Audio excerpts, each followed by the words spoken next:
because it knew that it could not win an election. And of course, the decision faced major resistance, including by one of the regional parties that governs one of the most important regions of the country, namely the Tigray region. And I think it is that process that started at the formation of the new party, which led to the postponement of the election, resulted in the current political stalemate, what is a full-fledged constitutional crisis that we're dealing with. Because the Prime Minister was quite sure that that party could not win an election, and without that party he could not impose his vision of national unity, he has to abandon the transitional process and resort to the same sort of showman politics that Ethiopia has been dealing with for the last 30, 40 years.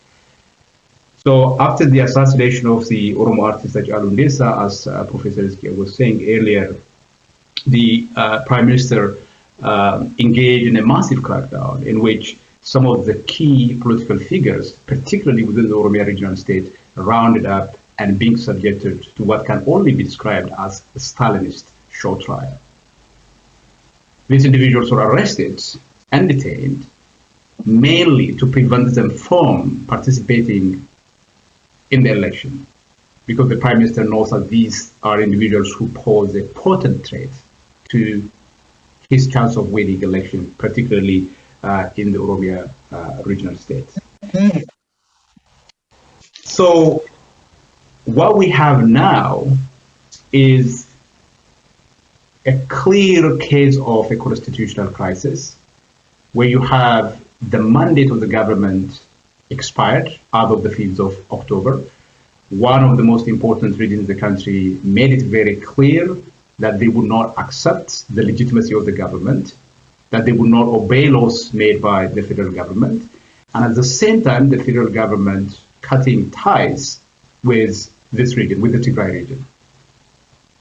So Abiy Ahmed's Prosperity Party used the House of Federation, which it controls, to cut, for example, budget for the Tigray regional government, because this was announced yesterday. And this particular decision by the Prime Minister and his government puts the country so dangerously close to a civil war, and if not the collapse of this country or a disintegration of the country. Now, some of you might know the history of the Tigray region. This is one of the oldest states. In fact, the history of the Ethiopian state itself begins there. And an exclusion by the federal government through an act of parliament cutting budgets in the face of a Tigray public who came out and voted in defiance of the federal government, that puts the country on a very dangerous path. And I think the key question for most international observers is that if the Tigray region were to get into a military confrontation with the federal government, and that pushed the Tigray region towards secession, which is a right provided under the Ethiopian constitution, then the likelihood of holding the Ethiopian state together would become very, very difficult. That opened the path for multiple nations who have, in various ways, been agitating to become independent. And that risks not only peace and stability within the Ethiopian state, but also broadly for the region. So I think what you have is a picture of a state that is unraveling precisely because of the decision of the Prime Minister who has a vision of the future radically in contrast with the vision that the majority of the people in that country has. Thank you.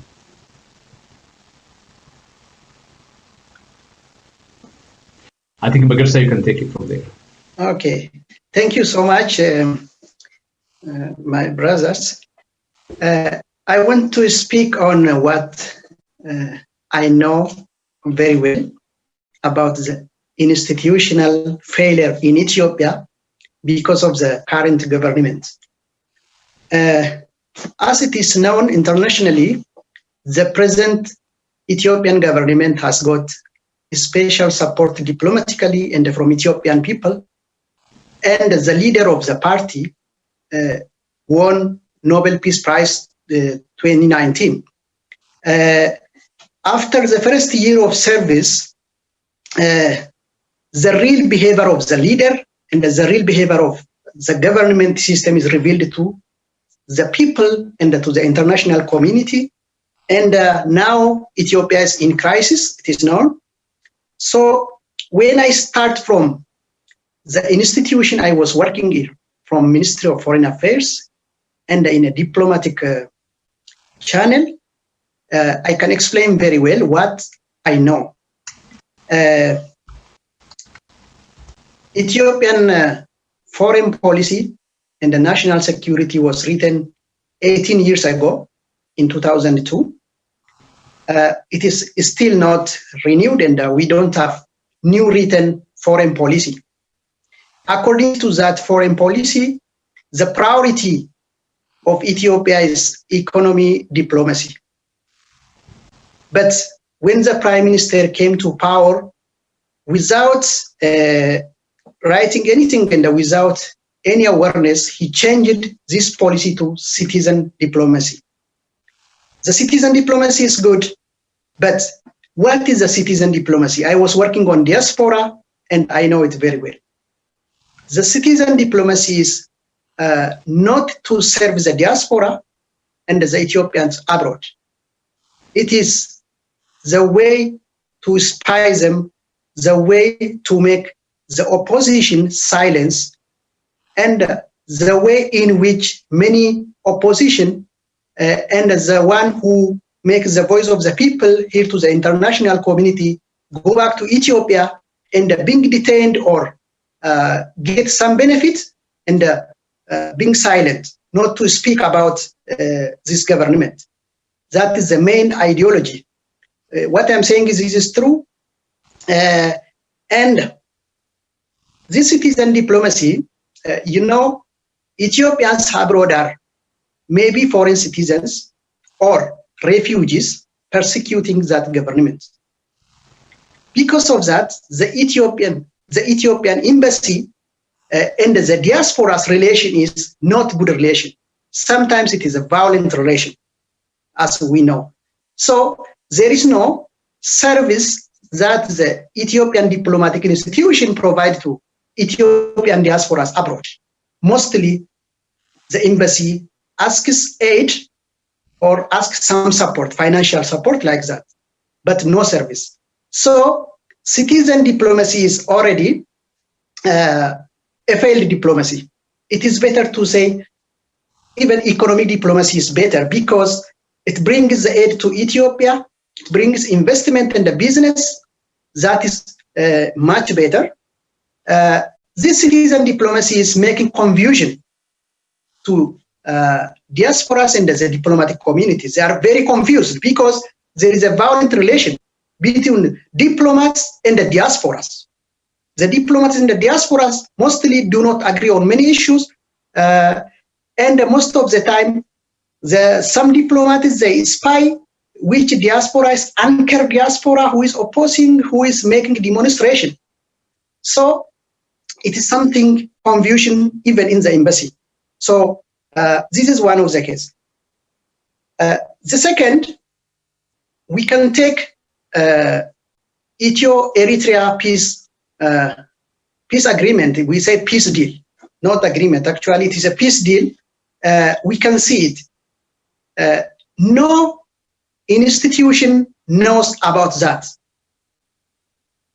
As example, during the time when the Prime Minister went to Eritrea, the African Director General, as the Minister of Foreign Affairs, was asked by some diplomats to get experience. He said, I have seen it on TV like you. It is the Ethiopian Africa Director General, but he don't know what was happening.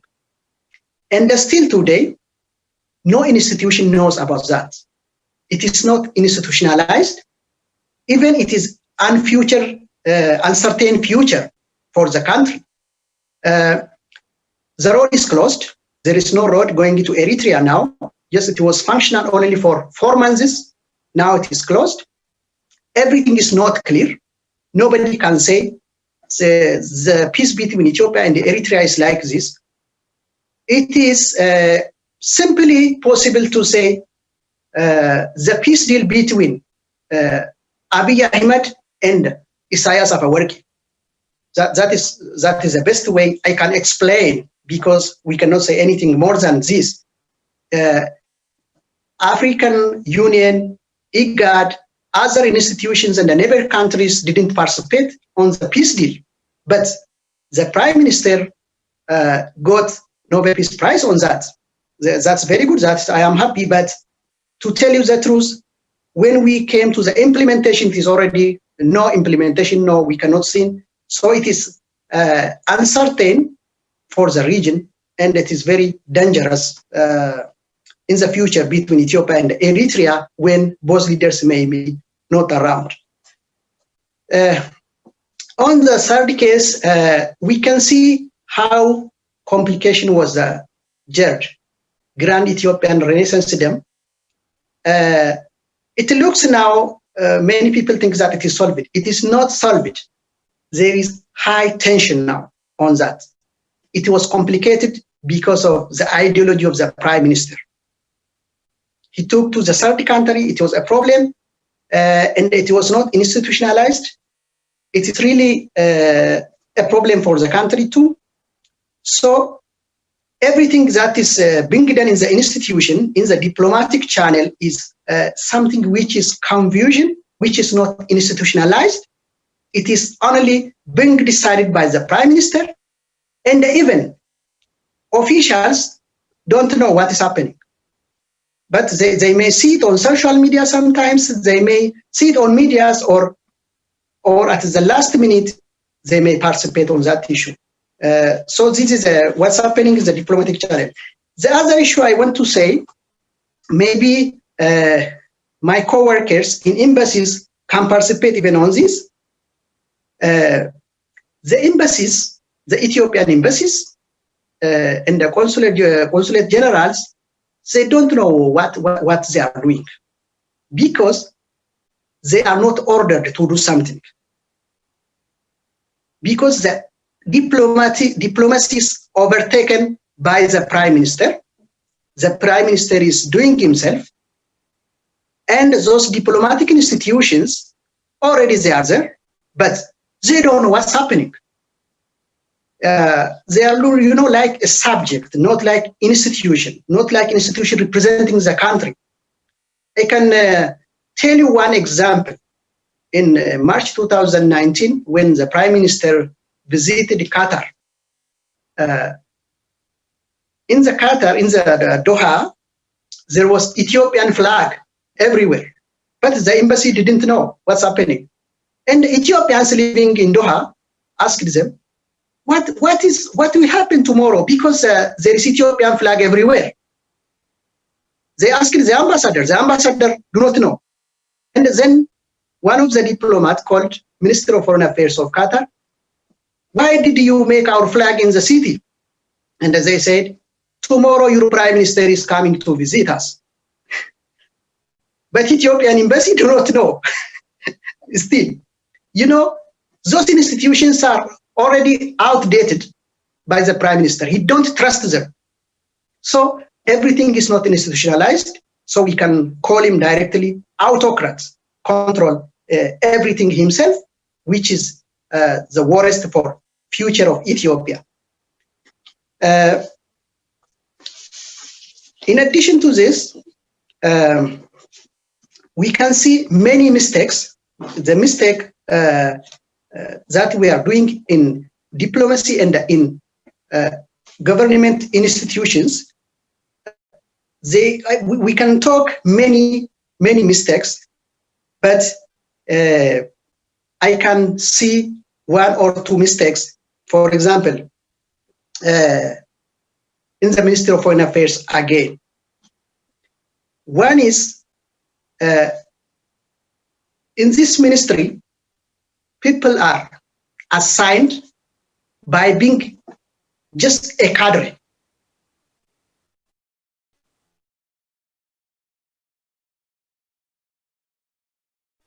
It's professionalism, but by cadre of the politics, the EPRDF. This is true for all institutions. So everything is controlled by the cadres, and everything is controlled by those political cadres not representing the people. That is the main problem of Ethiopian institutional failures. There is no professionalism generally, no professionalism representing. And the second one, anybody who wanted to explain himself, who wanted to comment something, they will fire directly from that office. We can give many examples. They say anybody who wanted to stay in this institution must support Prosperity Party. That means they are saying this institution is not national institution, it is a party institution. That is the meaning. So this is the problem of the failure of the institutions in the country. As we know, the Prime Minister, what he speaks in Ethiopia, everything he speaks, the opposite is implemented. For example, he say Maddamar or synergy. There is separation. Every time you see in Ethiopia what's happening between the federal government and the Tigray region. Today, the federal government said no budget for the Tigray region. Starting from yesterday, they are closing everything. It's high problem. And the Prime Minister says unity, but always differences. He says peace, but killing and the torturing of citizens in the country. He says love, but there is everywhere we can say it is like a war between the militias and the people. Coming to power, what the Prime Minister has done, but the international community may not understand, he trained many militias. Those militias represent those political parties. They take order from this political party, those cadres, and they are controlling everything. Outside the city, if you go to outside the city, outside the capital, everywhere you go, it is in control of military, in control of weapons, everywhere you go.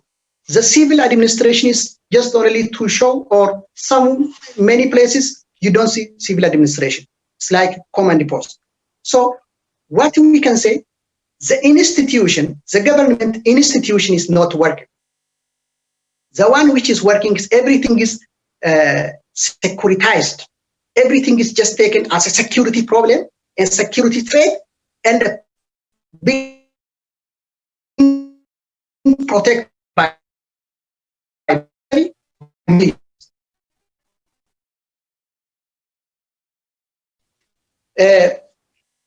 opposition leaders, as you know, being loved by the people are in prison.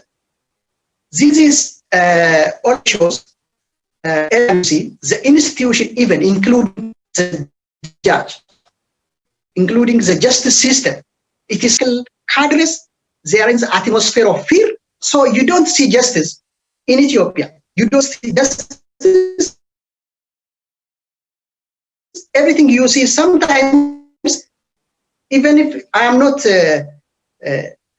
law professional, but as ordinary citizen, understand what's happening. This really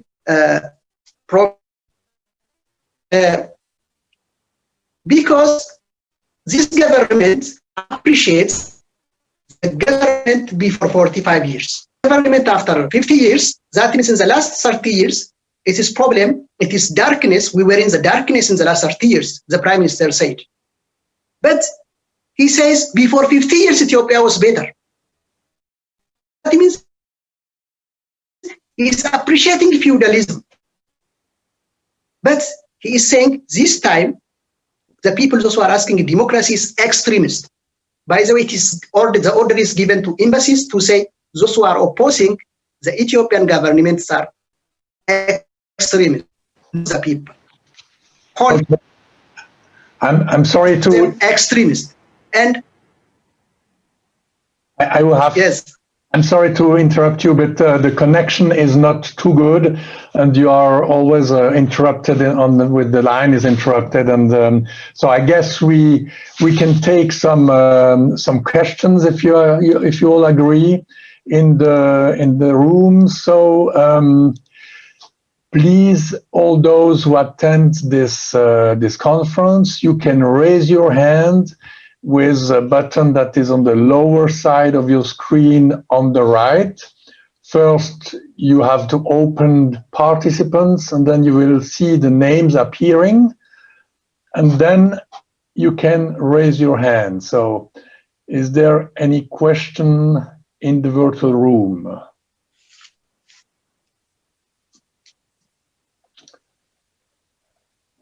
No question at this stage. I could see that there are comments and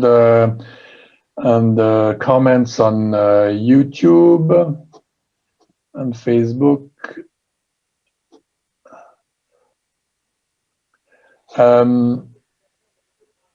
Mr. Gebisa, do you perhaps want to wrap up a little bit the position and situation from there, and then we can, in that time, in the meantime, we can wait for questions? Would you do that? I can do that. Summarizing what we just said. Yeah, we have one question, but just go ahead. Go ahead.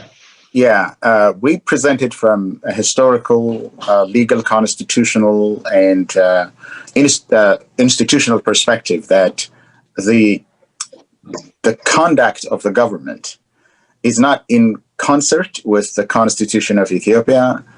It's not in accord with norms and institutional autonomy.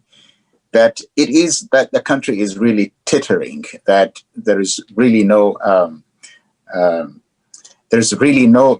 that would probably stop from sliding into chaos if something is not done within the country. That the political forces within the country come together and form something that is legal, constitutional, and institutional to return Ethiopia back to normalcy. That it functions as an institution, that it functions with respect to respecting the rules and the regulations that are stipulated in the country's organic law.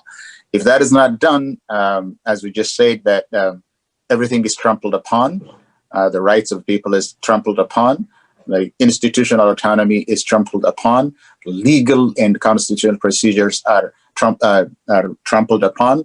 And this cannot go on, especially in the wake of the expiry of the 5-year mandate that was won by the Ethiopian People's Revolutionary Democratic Front. That the country is really teetering on the verge of. Okay, thank you. So we have a few questions.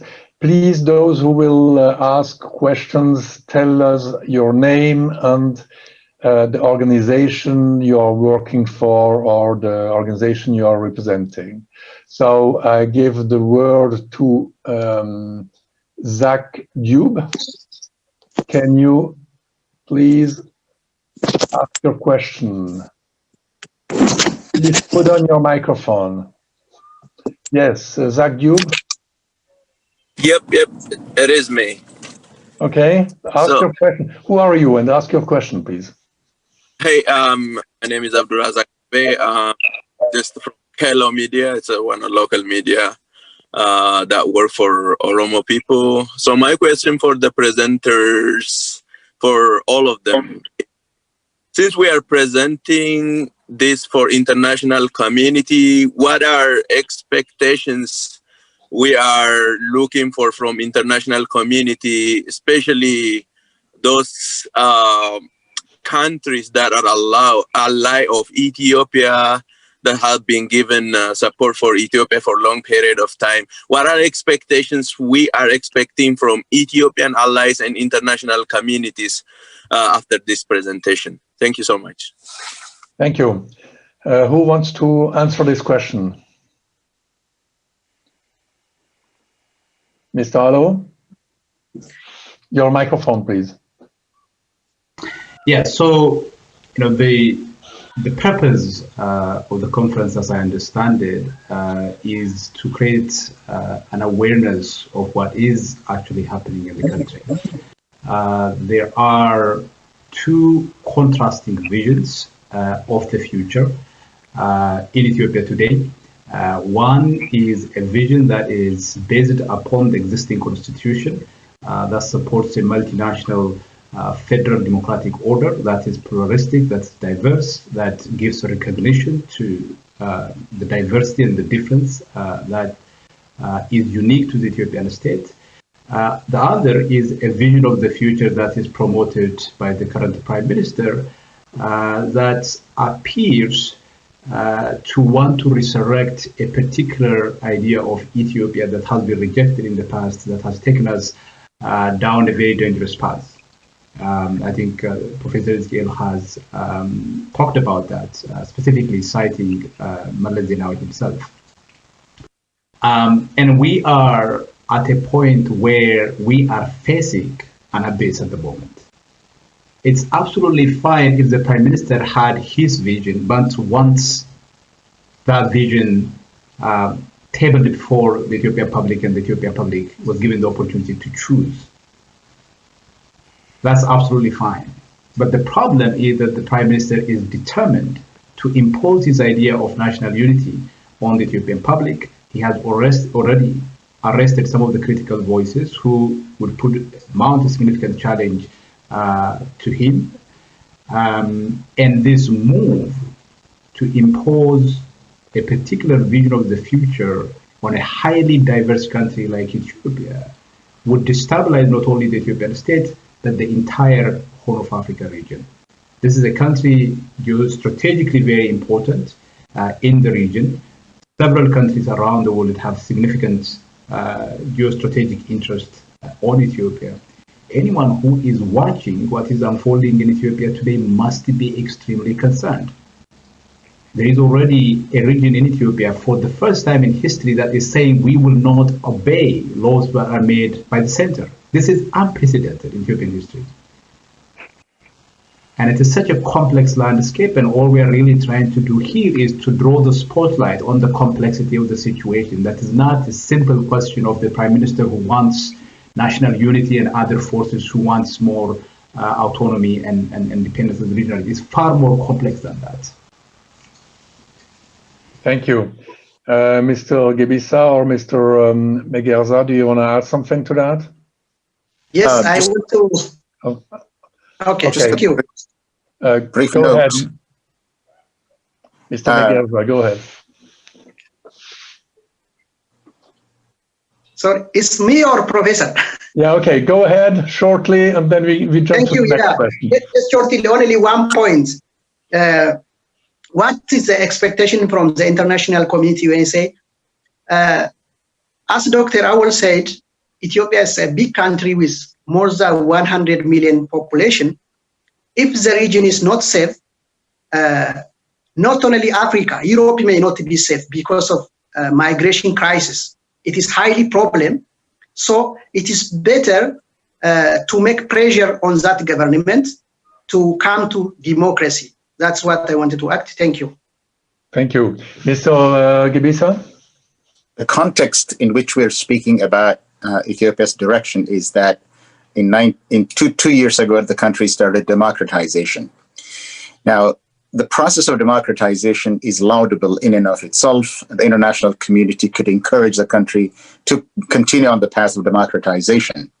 But democratization, if it's not managed well, if it doesn't have a programmatic approach to transition, it could descend into chaos because it opens up the Pandora's box of competing interests all kinds of chaotic situations.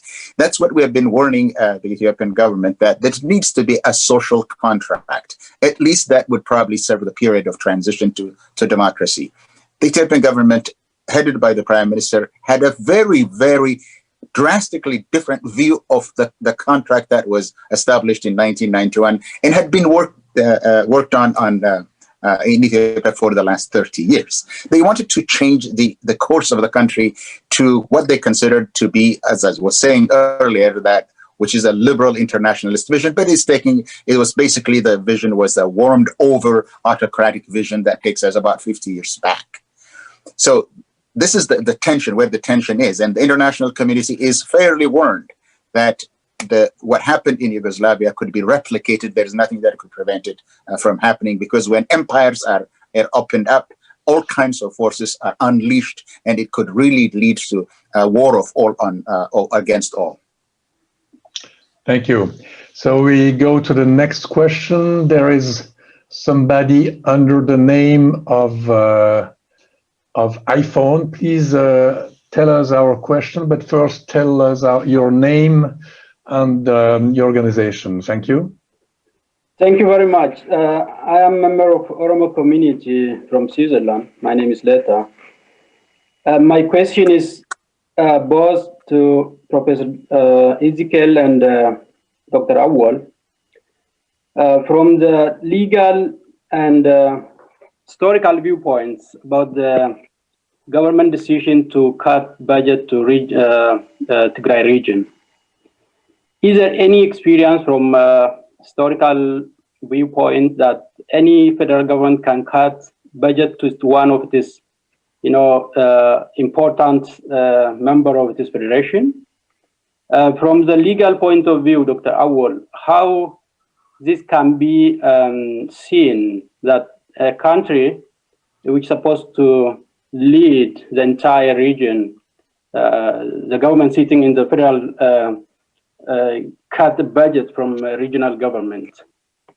Thank you. Thank you. First, Mr. Gebisa. Well, history is replete with regions defying the center. It's not new. But in the context of Ethiopia, the reason why there is this soured relationship between the Tigray region and the federal government is that Tigray simply first refused to join the new party that the prime minister created. And then when the prime minister last March, I think, or March or April, postponed the scheduled elections, that they refused to participate in that process of postponing, and then held their own elections, which actually passed without any event. And no new government with a new mandate was established in Tigray. So an elected government in Tigray said that we cannot accept any authority from an unelected government.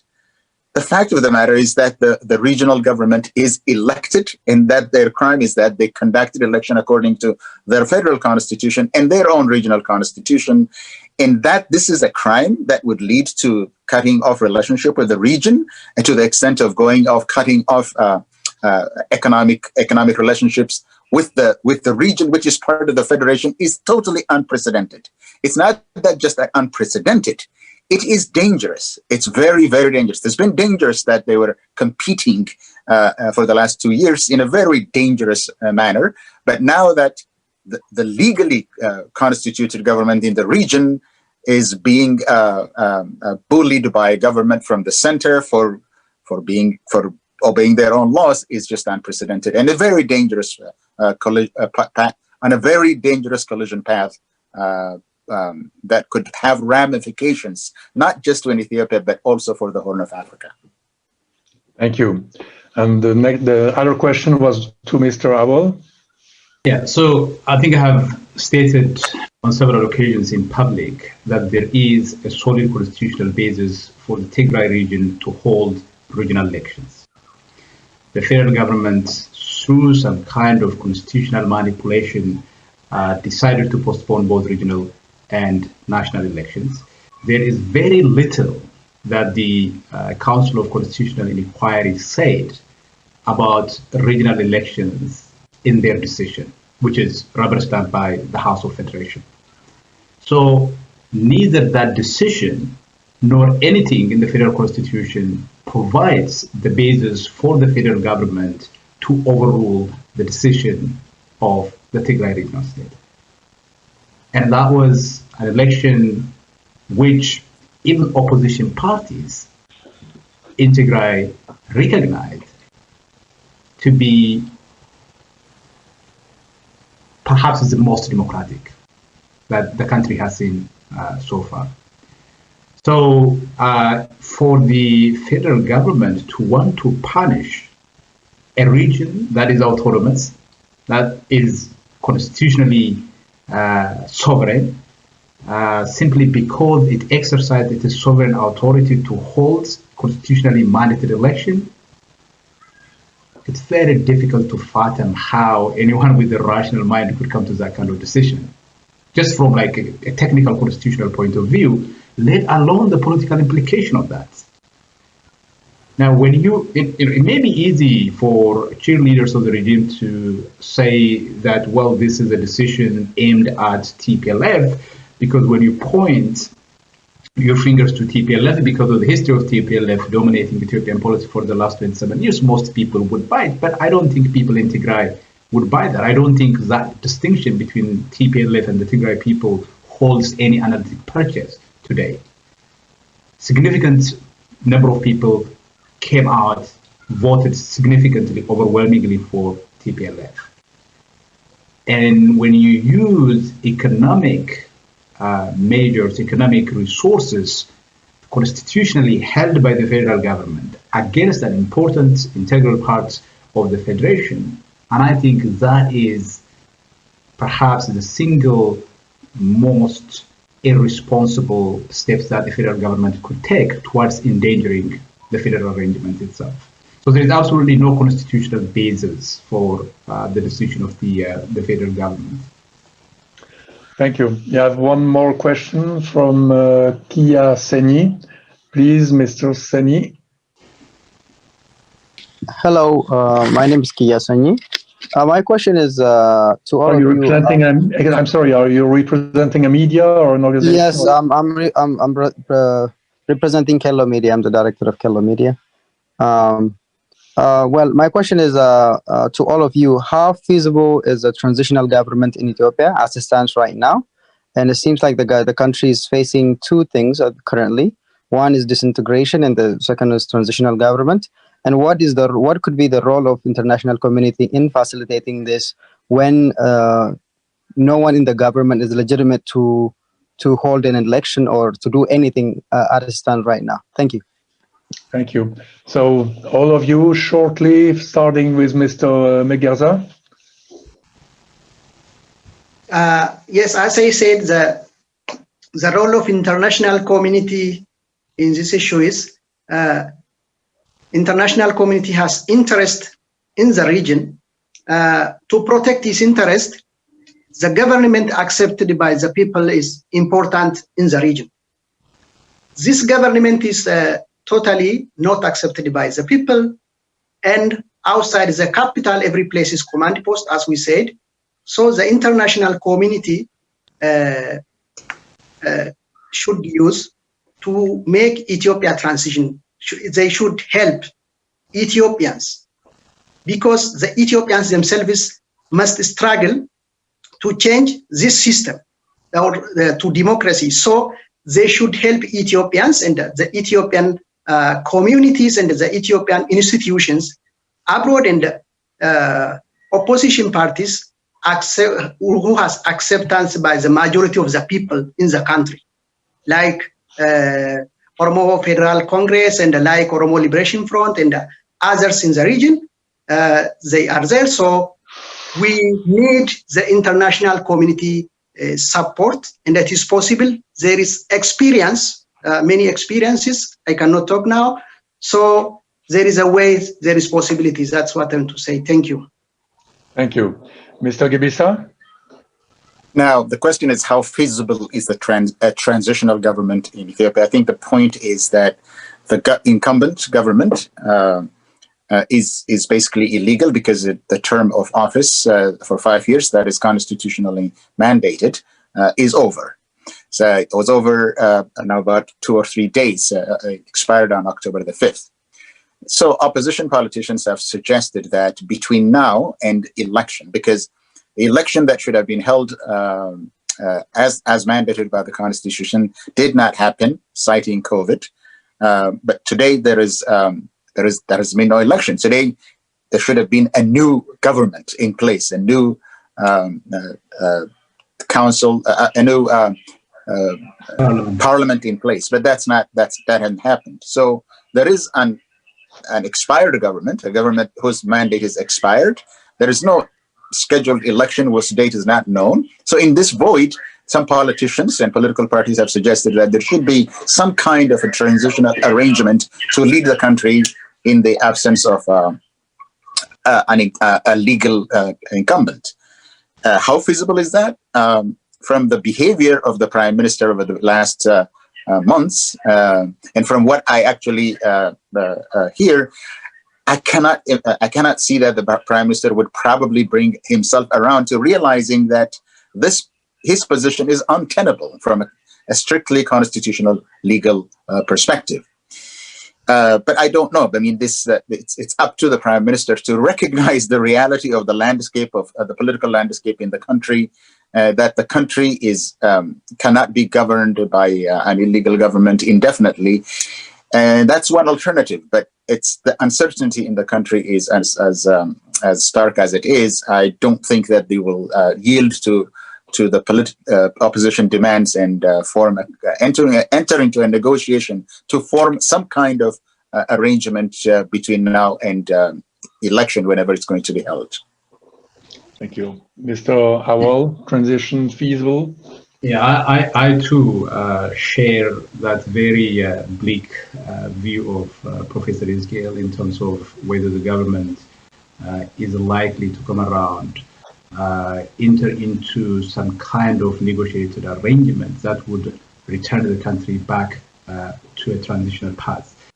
The only way historically a nation, not just a very country with complex history like Ethiopia, but any nation moved from an authoritarian system into some kind of democratic order is through a process of national dialogue where all the stakeholders came around the table to sort out key differences and seal that agreement in a constitutional document. That is the only way the Ethiopian state can move forward, in my view. And there has been repeated calls on the Prime Minister to return from the brink, bring all parties together, not use this tried and failed system of dragging the political opposition before courts and trying to demonize them by using certain juridical means that kind of demonize them or eliminating them. That has been tried. TPLF ruled the Ethiopian state through a combination of different means. It did not work. And the only path forward for the Ethiopian people, for the Ethiopian states, is for the Prime Minister to bring all actors together around a table for a dialogue and work out an outline of what the future Ethiopian state looks like and secure that agreement in a constitutional document. That is the only way forward. And I think one of the key things that international actors could do is put pressure on the Prime Minister, who controls everything, to do precisely that. Failure to do that, I think, will force everyone interested in the region to pay a heavy price sometimes down the line. If the Ethiopian state continues on the current path, I think chaos and instability will reign in the country. We might see a civil war very soon. That will naturally force people to flee the country. And you already receive a significant number of migrants from that country in Europe. So it is in everybody's interest. It's not something that Europeans and the West generally has to do for Ethiopia because of or out of some benevolence, but I think it is in everybody's interest to make sure that Ethiopia tries its best to transition into democracy. Thank you very much. There is one more question, please, Mr. Mahmoud Tekuya. Can you hear us? Please ask your question and activate your mic. Thank you. Okay, thank you. I have two questions. One is for Dr. Awolalo. First of all, thank you so much for your presentation. I wanted to hear your thought about the election in Tigray regional state, and it is the House of Federation that decided to postpone the election in the first place, right? And the House of Federation has the mandate to decide this in the Ethiopian constitution, and it is the constitution that the Tigrayan people or the TPLF is defending, which empower the House of Federation, a political organ, to decide issues relating to the constitution, literally to interpret the constitution. Then shouldn't they be obeyed by the decision of the House of Federation? That's one question. And yeah, we may say that. Start with this question, sir, if you agree. So, are you okay? Did you get the question, Mr. Mergezadano? Yeah. Or who wants to answer, Mr. Wawol? Yeah. So, did you say he has two questions? Yeah, I have another question. Yeah. Okay, yes. Let's go with this one, and we go to the next one. Sure. Yeah. So the argument that under the Ethiopian Federation, or under the Ethiopian Federal Constitution, the House of Federation is given the authority to decide on constitutional disputes, doesn't mean that it has the authority to totalize every constitutional question. Yes, it is a body that has the authority to decide on key constitutional questions, but the analysis, I don't know if Mohammed has read the Council of Constitutional Inquiry recommendation, the analysis is so thin on the question of whether regional governments could hold election that it almost doesn't say anything by way of regional government, provided that they are able to hold the election, that they could not. So it does not justify a blanket prohibition of regional states holding elections. Now, that is before even getting to the question of whether or not the way in which the Council of Constitutional Inquiry, the government went about postponing the election is reasonably justified or not. I think there are a lot of questions that we can raise about that. There are a lot of questions that we can ask about the very legitimacy of the House of Federation, given how it is constituted, given what the Prime Minister himself said about his government and that body, which is 100% controlled by the same party, right? The party that has changed, remember it is EPRDF that won the 2015 election, not Prosperity Party. Also remember that the Prime Minister himself was not elected by the Prosperity Party General Council to become leader of the Prosperity Party and therefore leader of the Ethiopian Federation. So there are a range of constitutional questions that you can raise, but specifically on the question that you asked, there is nothing in that decision that justifies or that prevents the regional governments, whether Tigray or any other, from holding election, provided that the conditions are there, that they are able to hold election without endangering people's public health issues. Thank you. Very shortly, your second question, Mahmoud Tekuya. Okay. Yeah, I think the constitutional inquiry, it just made a recommendation. It doesn't have a mandate to really make a binding decision, so we cannot rely on the constitutional inquiry. What we should rely on is the decision of the House of Federation, and the House of Federation already decided to postpone the election. So that I'm not saying that the procedure and everything the government followed is right. It may have a problem with the procedure. We may question the procedure, but the fact that they already give this power to the House of Federation itself is enough to be abide by the decision that this organ rendered. So it is a constitutional problem. They should not have empowered the House of Federation to decide on constitutional matter in the first place. That was the question that I wanted to raise. The other second question is about dispersed minorities. So we have, like Professor Haskell also was saying that the constitution is working right now, and the cultural federalism in Ethiopia is like an example, a working constitution. But we really, one of the problems that I have with this constitution is that it made Ethiopians alien in their country. For instance, individuals living in Oromia, in Amhara, or in Tigray regional states would not be considered as Ethiopian if, for instance, if he's not Oromo in Oromia, if he's not Amhara in Amhara. So